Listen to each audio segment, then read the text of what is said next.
Welcome to the Texas Conflict Coach radio program. If you have ever experienced or engaged in destructive or unresolved conflict, then you know it leads to broken relationships, distrust, and damaging results. Our program will help you manage and resolve conflict effectively with strategies, valuable resources, and support. I am your host, Patty Porter. My guest hosts, Dina Zametta and Stephen Kotev, along with our guest experts, will share our experiences, raise your awareness, and give you food for thought. We will share with you problem-solving strategies no matter what your situation is. At work, with neighbors or friends, family, and as partners. Tune in or join in the conversation every Tuesday evening.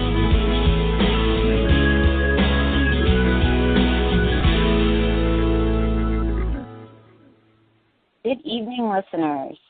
I am your host, Abigail R.C. McManus, and hosting with me tonight is Tracy Culbreath King. On tonight's episode, Common Conflicts and Peace Practices for Engaged or Newlywed Couples, kicks off our June series, which will be covering various wedding disputes that engaged and or newly married couples could find themselves facing. Some topics we'll be covering this month will include disputes with wedding vendors, family, and friends. We'll also touch on conflicts newlyweds might face in their first year of marriage. We are so excited about this series. So let's get started. Are you currently or soon to be engaged or a newlywed couple? While this is an exciting time, it can also bring certain stresses that can be difficult to navigate. In tonight's episode, we will discuss common conflicts you may experience in your relationship at this stage, as well as give you some peace practices and prevention techniques to work through them. Our guests tonight are Michelle and Dan Joy, who lead Marriage Prep 101 workshops for couples who want to establish communication skills for a lifetime together. The 10-hour weekend workshop helps couples improve communication, conflict management, and intimacy enhancement skills to build successful and enduring relationships. Michelle is a licensed marriage and family therapist who has been working at the Couples Institute in Menlo Park, California for 15 years. Dan is educated in communication studies, mediation, and conflict resolution. Tonight, we invite you to participate and engage in our Twitter with us on Twitter using our hashtag ConflictChat. Welcome to the program, Michelle and Dan. Hi, thank you. Thank you. Welcome. So tell us, tell us who is Dan and Michelle Joy. Okay, so hi, my name is Dan Joy, and very happy to be here and very happy to be a part of a workshop that we teach to new couples, and it's a really good thing. I come from a divorced family, just like 45% of our nation, unfortunately, and have seen that stressful communication bring down a couple. But I've also seen my parents both succeed in their relationship, being happily married for the second time and together both married for 30 years because they've use the skills that are needed to be successful. I have a communication studies degree from San Francisco State, and we emphasize a lot of conflict resolution and mediation. And then also being in the military, I was active duty military in small teams, and then now as an officer in the reserves, we're constantly emphasizing small team working together, which is basically what you are as a couple, is you're two people that are trying to create something together. So, if you look at the relationship as a mission, if you're going to go back to the military terms, it's what we do is we have the couples go together through the workbook for 2 days, and it's like their scrapbook, and it's their reference, and they can go in and create their tools for any challenges they have and emphasize strengths that brought them together, and then focus on goals that they want to work on, short term and long term. So I'm, like I said, it's a great thing. We've got a lot of stresses going on in our world and our country, and when we create this bond together, it does good things. And hi, everyone. I'm Michelle Joy. So my parents have been together for 55-plus years now, and I know that relationships and marriages can be a lot of hard work sometimes, and I really enjoy working with couples because of the unique energy it brings and because I believe in the mission of helping couples get and stay happy. So I am a licensed marriage family therapist, and I have received very specialized training in helping couples live their best lives possible. I really enjoy helping couples who say things like, we fight all the time, we can't see eye to eye, we don't get along very well, because there is so much that can be done.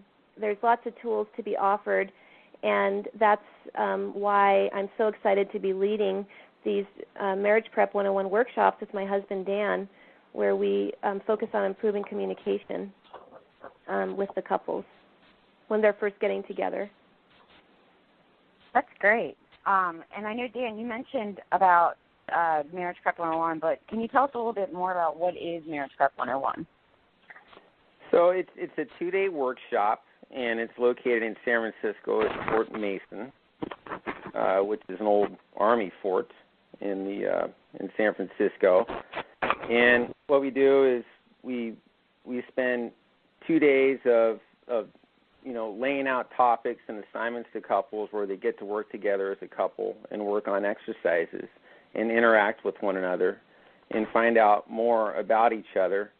And then, at the end of the workshop on the second day, after they put together their strengths that they found, which is why they're together, and they've learned the keys and the tools that we've taught them through the workshop and whatever they've taught before they came to the workshop, or whatever they've learned before they came to the workshop. And then we've listed their challenges. We put all that together, and then in the final hour and a half of the workshop, they communicate and collaborate as to what they want their relationship to look like going forward. And again, it's like a little scrapbook. It's kind of like if they're going to get married, it's like their vows, and they can always refer to it going forward whenever they get in that sticky situation, and kind of go back to that to simplify it. What I really appreciate about that, Dan, is it sounds like it's something that the couple is working together as a unit to learn together and also to explore what their strengths and challenges may be, so they're better prepared moving forward. And then at the end of the program, they have this wonderful document, or the scrapbook, as you referred to, that they can take with them and also reference along the way while they're navigating life. Exactly. And it's so neat watching everybody work together, and they're just so into it and passionate about it and looking into each other's eyes. And when they're doing it, we play some nice music to kind of break up the uncomfortableness and separate everybody so they can be comfortable.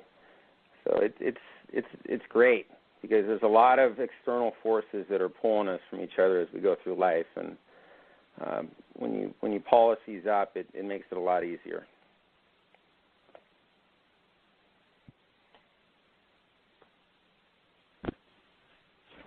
Great, thank you for that. When it comes to newly engaged or newly married couples, what are some of the common issues you come across when you're going through these workshops? So there's several that come up. One of them is, we see in-law problems. It's like when you marry somebody, you're marrying the extended family, and it's kind of like when you visit a new country, there's a whole new culture. Same thing when you pair up with somebody with a whole new family. It's a new culture. Another one is wedding planning conflicts. So it's kind of like who's going to do what by when. And we see oftentimes where, one person's a big planner, where they want, in terms of how they plan the wedding, when things are done by, et cetera, where the other person's more spontaneous, so they can get into conflicts about that. Also, like disagreeing on a budget. So they have a lot of disagreements that they, can get stuck on and need to work through. Mm-hmm. And a third one is, finances. Creighton University found that finances is one of the top topics that couples will argue and fight about. And so that one comes up, and a lot of couples are really interested in finances. Money can symbolize safety and security. So that's a pretty deep one. It might seem kind of surfacey, where you just kind of work something out and create a plan, but it goes pretty deep. It pulls at values, and people can sometimes come to a relationship with different values. Do you want to add anything, Dan? Yeah, and another thing with finances is that we teach the couples is, I'm in real estate, and I specialize in working with veterans on the VA loan here in the Bay Area, which is highly needed because there's of the industries that are dominating in our society around here. But we try to kind of let them know what they're in for, if they're going to go to be looking for a house, or when it comes to looking for a lender, or for creating a joint account, and all the important little details. And we've also encouraged them to ask people that they respect in their families for advice as to what they did that made them succeed when making some monetary decisions. So another thing we talk about is expectations.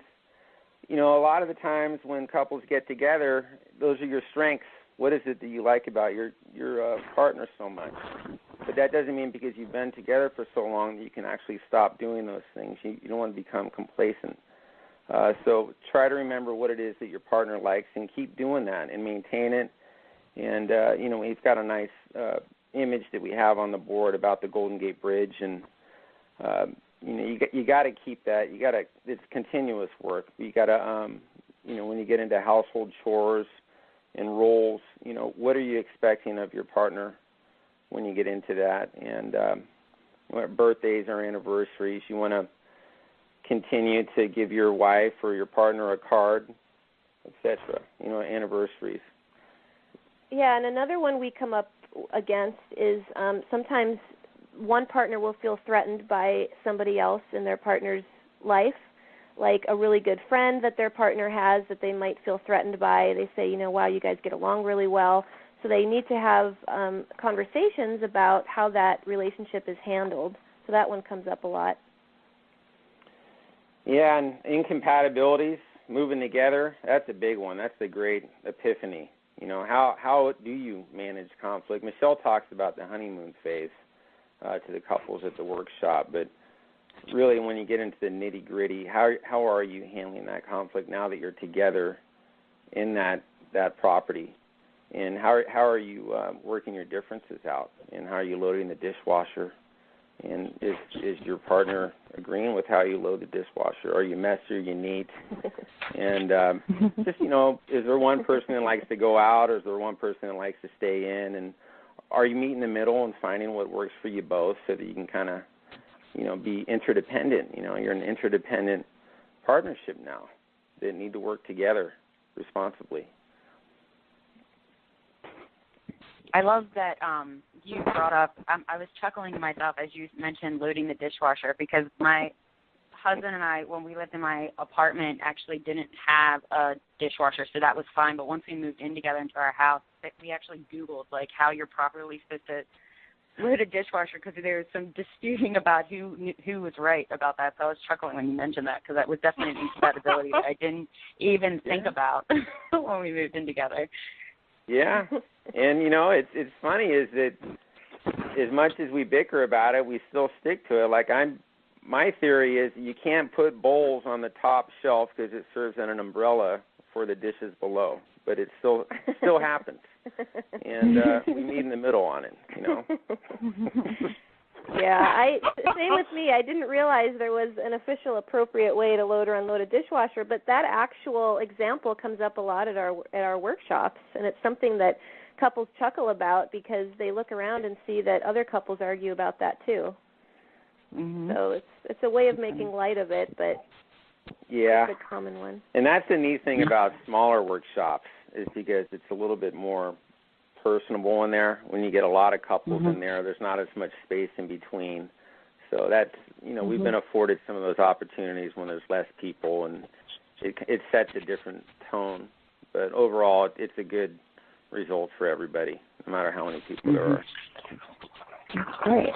What is really great about the common issues that you listed, the in-law problems, wedding planning conflicts, finances, expectations, feeling threatened by other people and their significant other's life, and the incompatibilities, is that these issues can happen at any point of the relationship or of the marriage. You start off with wedding planning conflicts, and then you have in-laws, and finances can go around wedding planning conflicts and post-wedding planning. And so what I really think is great about this is regardless of where you are in your relationship, you may experience some of these common issues. That's exactly right. It can happen any time, and one of the reasons that we feel so passionate about the Marriage Prep 101 workshop is because we equip, couples with tools to manage some of these things that they can refer back to throughout their whole relationship. So it's designed to bring to the surface from the beginning some of their potential challenges or challenges that they have, and then we really look at how to manage some of those things going forward, as well as, utilizing their strengths. Mm-hmm.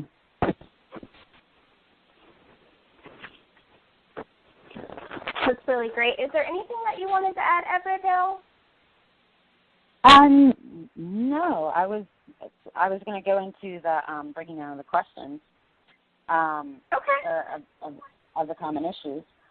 Okay. I just want to remind listeners that you are listening to the Texas Conflict Coach Blog Talk Radio program, and we are chatting with Michelle and Dan Joy, who lead Marriage Prep 101 workshops for couples who want to establish communication skills for a lifetime together. Tonight's program focuses on addressing common conflicts between newlyweds or newly engaged couples during the first years of marriage. Yeah, we had just mentioned the 6 common issues that couples tend to face. So let's break down some of the common issues that you mentioned. What are some of the issues couples may experience around conflicts with in-laws? Yeah, so I hear a lot, when couples get together, examples are, hey, when I come over to your family's house, I feel like your family isn't really paying attention to me, or, I'll say something and it just kind of gets dropped and it feels like, people aren't thinking that what I'm saying is very important. So they kind of can feel uncomfortable. Or it can be, your mother's coming over to visit too often, or your mother's trying to tell me how to parent the child. So there's things like that, and then also in terms of, sometimes in-laws want to help pay for the wedding, and then it's really important when somebody wants to help pay for the wedding very generously to have a conversation about are there any expectations that go along with that, because we see very often where somebody says, well, I help pay for the wedding and therefore I would like these people to attend. I think I have an influence on your guest list, or I think I have an influence on the decorations, or whatever it might be. So as uncomfortable as that kind of conversation can be, it can save lots and lots of hurt, arguments, distress right before a wedding if you can have open communication about that. Yeah, and one would think, well, gee, that sounds great. How do you do that? And that's hard because it's a very complicated situation depending on the culture that you're from and what kind of marriage, if your parents have a traditional marriage and they're set in the way that they do things, and it's been like this for generations over. But one resolution to that is to say, look, empower your parents, empower them and let them know that you love them very much.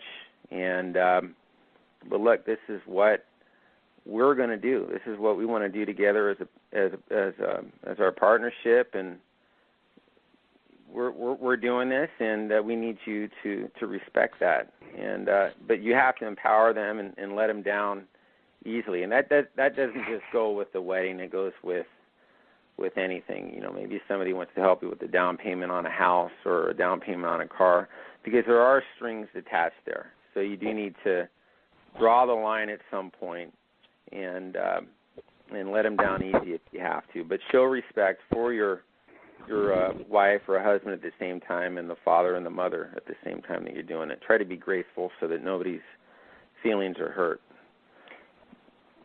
Yeah, and then in terms of what I said earlier where, somebody says, gosh, when I come over to your house, it feels like your family just doesn't pay attention to me. That kind of open communication is important as well with your partner, because then your partner can say, oh, well, I didn't notice that, and that's just how my family communicates. Next time it happens, I'll be aware of it, so that when you do ask a question or you do say something, I will be aware and I'll jump in and try to facilitate the conversation. But ultimately, it's, you want to honor the extended family and really support the kind of relationship that your partner wants to have, even if you've got trouble with your in-laws, to really support whatever relationship your partner wants to have and respect them, no matter how different you feel. You can still communicate respect by, give your mother-in-law a birthday card even if you don't get one back, things like that. Yeah. Find ways to care for them. Yeah, and try to find the strengths. With all this bickering or drama that happens, try to find the strengths in your parents and focus on those, just like you're supposed to focus on when you get in a little fight with each other as a partnership. Try to remember the strengths that brought you together in the first place.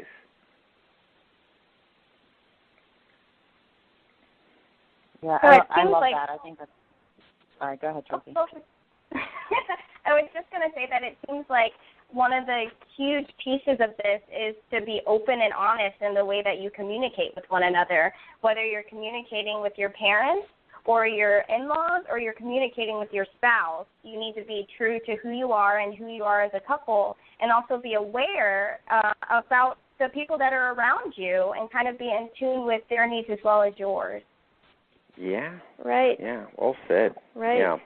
Yeah. Yeah, and that's not always so easy if we're conflict-avoidant people, where that makes us anxious to be that open. So it's like trying to be willing to feel a little bit uncomfortable longer than we might in terms of being open, because sometimes it can be uncomfortable being so open. But like I said before, it can really save a lot of arguments and hurt. Yeah. Mm-hmm.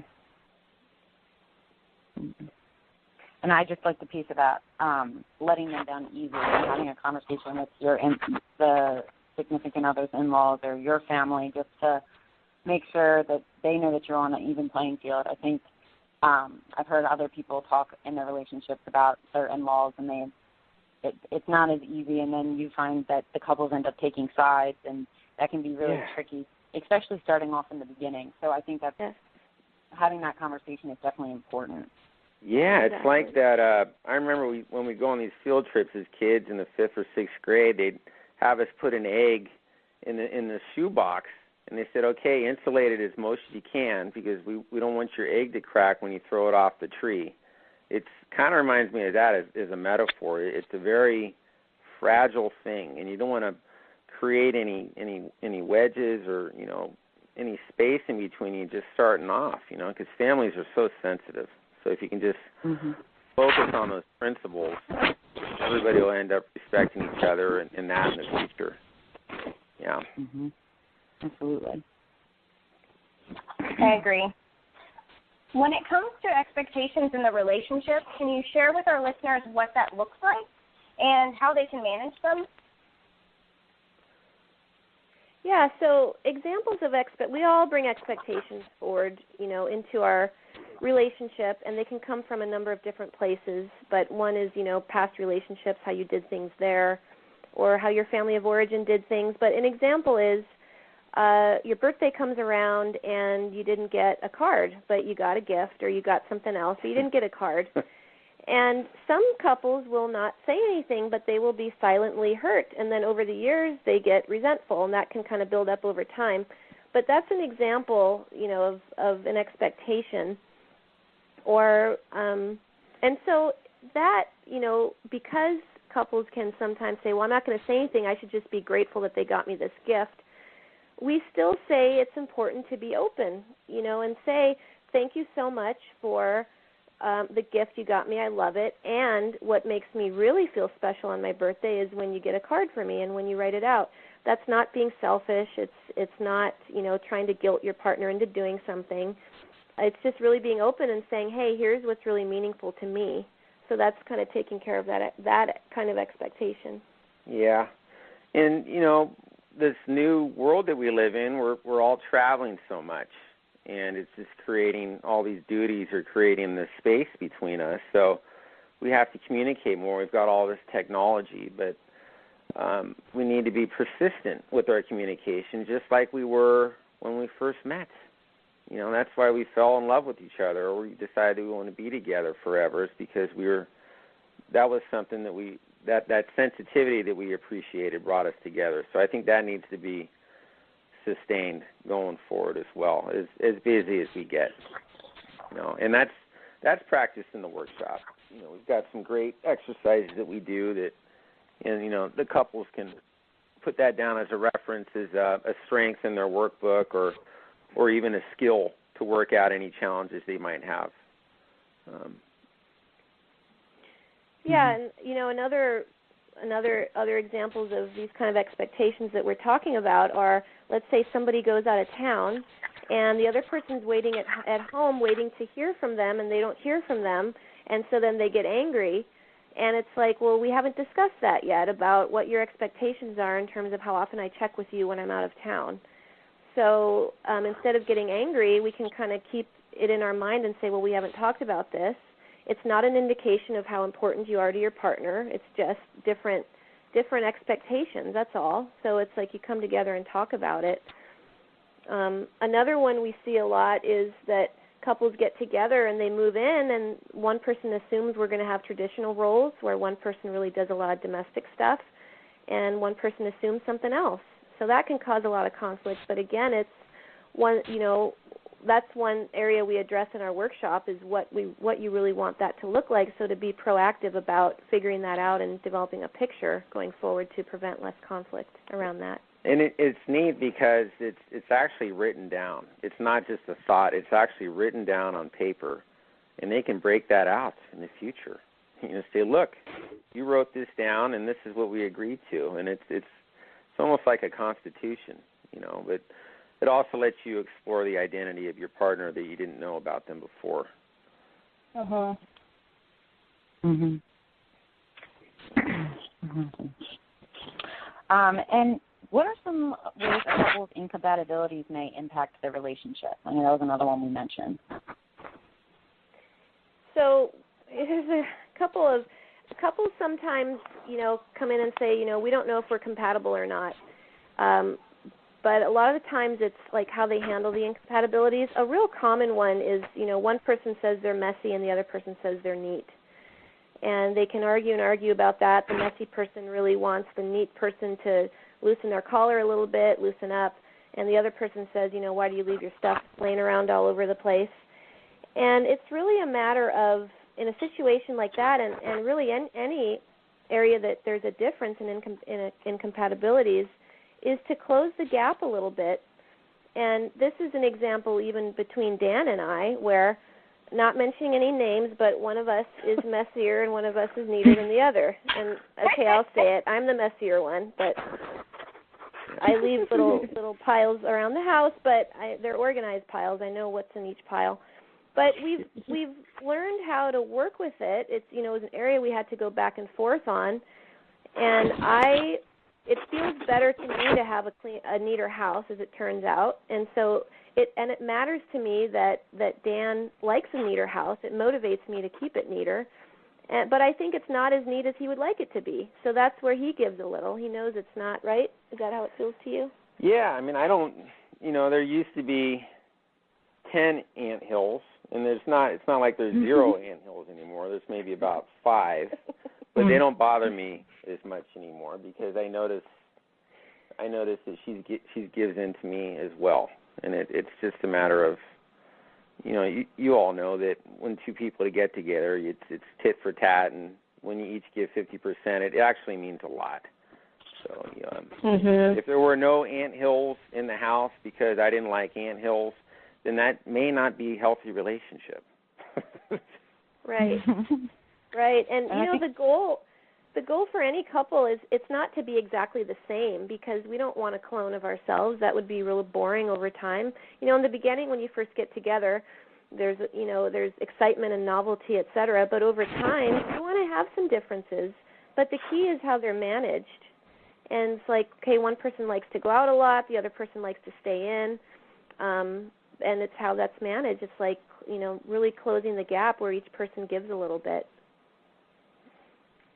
And I would imagine for the incompatibilities too, like you were mentioning how you both give a little, praising the other person for them trying. It probably goes a really long way as well. Like I noticed that you're making more of an effort to clean up, and like I think that would be a big thing to pay attention to as well in your partner. Yeah, exactly, because it shows that they have they're sensitive to how you feel about it, and they want you to feel better. I think that's what it comes down to. It's not the actual. Yeah, exactly. Just what you said. Yeah, and even if you see them put in effort and it's not exactly where you'd like it to be, but you see them put in effort, that communicates that they care, and you want to point that out and give them feedback and reinforce what they're doing. It's a loving thing to do. So, yeah, that's a good point. Right. I really like what you said, Michelle, regarding the goal is not to be the same. Two differences make up a whole. And it brings me to the thinking of opposites attract. We're attracted to one another because each one of us is different. And my husband has strengths that I will never have, and I have strengths that he may not have. But when we're together, we're a team and we're a force to be reckoned with. But, it takes the both of us to come together with those differences and embrace them. So that really spoke to me. Yeah, not only does it help you become a good team because you each bring different strengths, but relationships also pull for us to grow each individually. And differences, we pull on our partner to grow in different ways, and we do that for each other. And that's also part of what relationships are really about. Absolutely. So what we like to do on the program is a 3-part closing, and we'd like to get the closing started with an assignment for the week or a call to action that you would like to give to listeners that are listening to your program. Okay, well, this is going to be, it's actually a fun one. So think about 3 challenges that each of you have in your relationship. And number it from 1 is the most serious, and then 2 is less, and then 3 is the lesser of those 3. But then think about a resolution for each one of those challenges. And each one of you just brainstorm what you think is best for it. And then come together with your solution for each one of them and figure out, collaborate together of what you think could be a solution for that. And then practice it, and then just come back and visit it once a week. And you don't have to do it when you're in a stressful environment. You can do it when you're out walking, or maybe you're having a drink together, or you're in a recreational area. It doesn't always have to be so serious. Just do it in a fun area, and practice that, and come back and revisit it once a week. If you're getting ready to get married, then maybe you could do that. Yeah, and I would add, have fun with it when you brainstorm resolutions to try. Really just be creative, brainstorm, have fun, use humor. And it's really rare that we come up with a resolution and that's it for the rest of your life. It's problem solved. It's usually we try something out, we come back together and say, how's it going? So, yeah, you come up with something that you try and address it. Be sure that they're not swept under the rug. I really like that challenge. I'm going to put that to I like that too. I also like in that this isn't a negative exercise. This is a positive exercise that they can grow from. So 3 challenges and resolutions for each challenge. I like it. To try, to be sure they're being addressed. Yep. That's awesome. So, Michelle and Dan, if listeners would like to contact you, how can they do that? Our website is marriageprep101.com. And our email address is info, it's INFO, at marriageprep101.com. And then lastly, I'll leave the listeners with our phone number. It's 650-485-1504.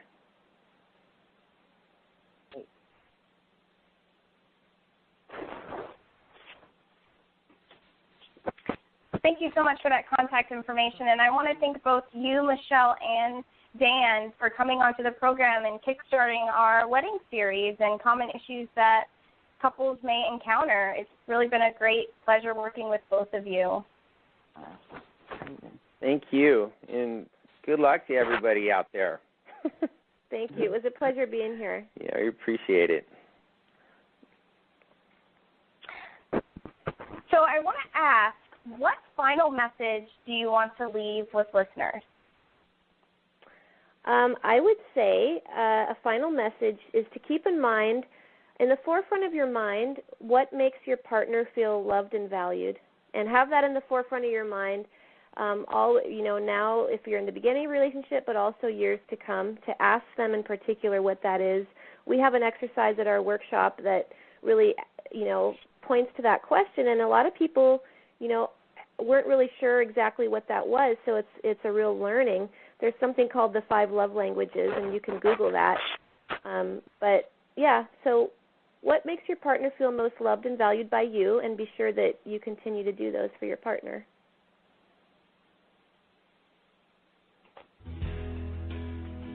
Thank you for listening to the Texas Conflict Coach. We hope you enjoyed the program. You can find all of our podcasts archived to listen at your convenience at texasconflictcoach.com or download the podcast at iTunes or Stitcher Radio. You can also become a Facebook fan of Conflict Connection or Twitter me at TX Conflict Coach.